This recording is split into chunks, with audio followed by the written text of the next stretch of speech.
Guys, स्वागत है आपका देव हूँ फ्यूचर पॉइंट पे। तो आज हमारा जो टॉपिक रहेगा वो रहेगा वेदों के बारे में, ठीक है। तो हम वेदों के बारे में आज डिस्कस करेंगे। तो पहले वेद से शुरू करते हैं, ऋग्वेद से, ठीक है। कई बार हमारे एग्जाम में ये सवाल बनाया कि सबसे प्राचीनतम वेद या सबसे प्राचीन वेद कौन सा है, तो वो हो जाएगा हमारा ऋग्वेद, ठीक है। तो जो हमारा पहला है वो है सबसे प्राचीन वेद ऋग्वेद है।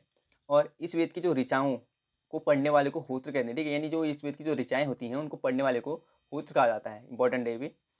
इस वेद के तीसरे मंडल में गायत्री जो मंत्र है उसका उल्लेख किया गया है।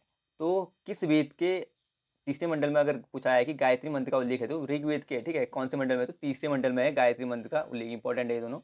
अगला देखते हैं, इस वेद की 9वें मंडल में सोम देवता का उल्लेख है। तो सोम देवता का उल्लेख किस वेद में है, तो ऋग्वेद के 9वें मंडल में है, ठीक है।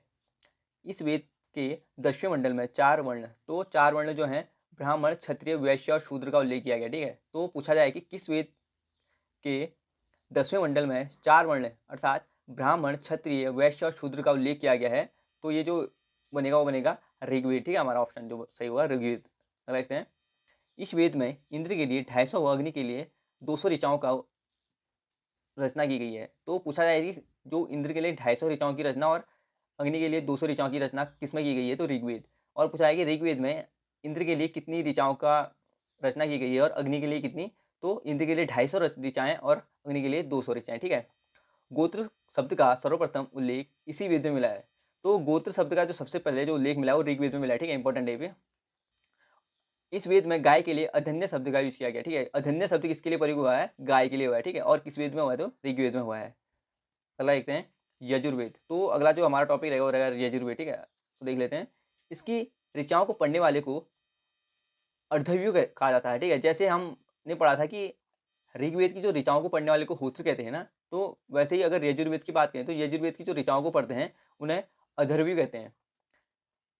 यज्ञों के नियमों एवं विधि विधानों का संकलन मिलता है। तो यजुर्वेद जो है उसमें यज्ञ, य से य याद कर सकते हैं, ठीक है। यजुर्वेद में क्या होता है कि यज्ञ और विधि विधानों का जो उल्लेख मिलता है या संकलन मिलता है वो यजुर्वेद में मिलता है। इस वेद में बलिदान विधि का उल्लेख है। तो जो बलिदान होती है ना उस विधि का जो उल्लेख है वो यजुर्वेद में किया गया है। यह गद्य एवं पद्य दोनों में है, ठीक है। गद्य एवं पद्य दोनों का वेद किसे कहते हैं, तो यजुर्वेद को कहते हैं, ठीक है। इंपॉर्टेंट है, कई बार पूछा जा चुका है कि गद्य एवं पद्य दोनों का वेद किसे कहा जाता है। अगला देखते हैं, सामवेद। तो हमारा जो तीसरा वेद है वो सामवेद है, ठीक है। इसकी ऋचाओं को पढ़ने वाले को उद्रात कहते हैं, ठीक है। तो सामवेद की ऋचाओं को जो पढ़ता है उसे उद्रात कहते हैं। इंपॉर्टेंट है ये।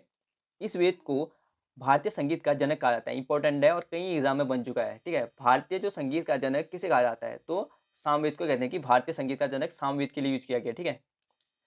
तो अगला जो आखिरी वेद है हमारा वो है अथर्ववेद। इंपॉर्टेंट, ठीक है। तो अथर्ववेद, इस वेद में सर्वप्रथम औषधि का उल्लेख मिलता है, ठीक है। सबसे पहले औषधि का उल्लेख इसी में मिलता है। जादू टोने का उल्लेख भी इसी में मिलता है, ठीक है, अथर्ववेद में।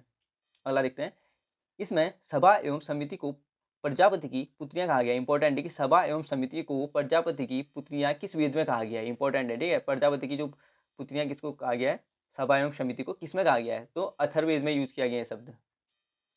तो वेदों की जो संख्या होती है चार होती है, ठीक है, जो हमने पढ़ चुके हैं। ऋग्वेद, यजुर्वेद, अथर्ववेद और सामवेद, चार हो गई।